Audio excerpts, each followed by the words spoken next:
ถ้ามาพร้อมกันก็บ่ได้มาปะกูเด้อสูนี่ซุ่มกูก็มากินถ่าเด้กินถ่ามันก็เมาก่อนตีมันก็เมาหั่นแล้วจักสิใส่เห็นหยังเบ็ดกอกเบ็ดกบน่ะส่วนแล้วก็ออกมานำกันเลยมันเป็นวิถีชีวิตของกูเนาะว่ากันบ่ได้บ่ว่าดอกใส่เบ็ดกบแล้วก็มาเลยบ่นี่อ้าวมึงอย่าว่ากูเด้ออีมะขามขอเดียวแต่งโตแบบใดเขาก็ให้เข้ามาอยู่ติเขาก็บ่ได้ห้ามเข้าเด้อล่ะว่าแต่มีเงินในถุงฮู้อยู่ว่าแต่งตัวแนวใดก็ได้แต่เงินในถุงมีบ่ล่ะบ่มีเลยเลี้ยงกูเด้อว้าวใหญ่ใส่เกลือเวียดว่าแต่บักสิแหล่กับอีลอล่าไปไสคือบ่เห็นหันได้อีลอล่ามันไปเปผู้ชายโตพุ่นน่ะเจียวกระดอกยังว่าอันบักสิแหล่น่ะไปเข้าห้องน้ำไปแต่โดนแล้วยังบ่มาอยู่นี่น่ะท่วมหัวแล้วบ่จักเด้มาแล้วโอ้เพื่อสิเหนียวออกหูเหี่ยวตันบ่ย่างเข้าไปกำลังสิเหนียวมีหมอ1มานวดบาให้คิดเบิ่งล่ะไผสิเหนียวออกกระเทินนวดล่ะกูกระจกเงินให้เลย100,000โธ่คือมันใจป้าแต่เสียสิแหล่เลี้ยงเต็มที่เลยมื้อนี้กูก็บอกให้เราทอน95,000ไผสิกล้าให้หลายปานนั้นสิเอาเงินในไสมาจ่ายเบียร์ซั่นน่ะเสียก็มารอ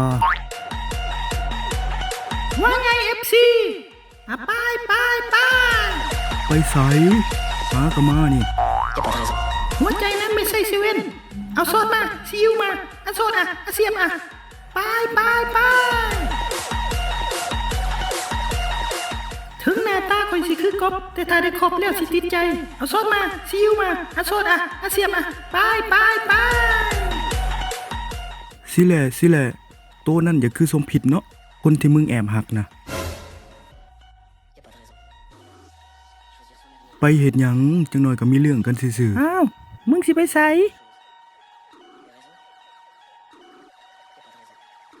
เจ้าเฮ็ดแบบนี้กับข่อยได้แนวใดถามอีหลีมันดีกว่าข่อยบ่อนใดก็หลายบ่อนอยู่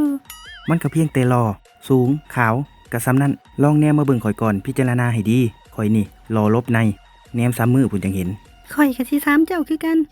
เจ้าเป็นไผเป็นหยังเจ้าคือสิบ่ฮู้จักข่อยเพราะว่าข่อยเป็นคนที่แอบหักเจ้าแอบหักข่อยเว้าแบบตรงๆเลยเนาะข่อยบ่ฮู้จักเจ้ากับโตเจ้าไปซะโอเคเจอกูซ้ำหน้าลาเลยติหมอนั่นบ่กูนี่แหละเราถามกูว่าเป็นไผเราบอกว่าเราบ่ฮู้จักกูขนาดกูอุตส่าห์บอกว่ากูแอบหักเราได้เนอะเรายังบ่ฮู้จักกูเลยเอา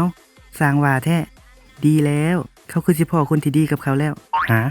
บ่แม่นเว้าผิด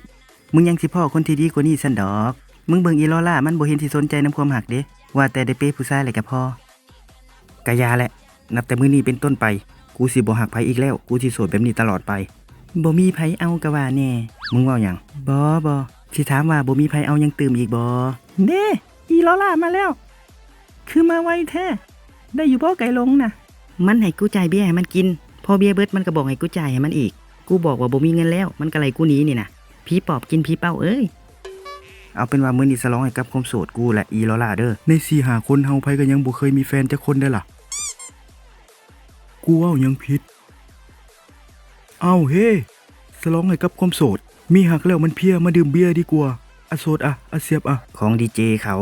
เอาเป็นว่าไผมีซำใดก็ออกซำนั้นเด้อกูมีอยู่100,000ออกกันเด้อซูมาออกมาเบิดเลยเด้อบ่ต้องเหลือไว้มื้ออื่นสิกินหยังมื้ออื่นยังคิดน้ำหลัง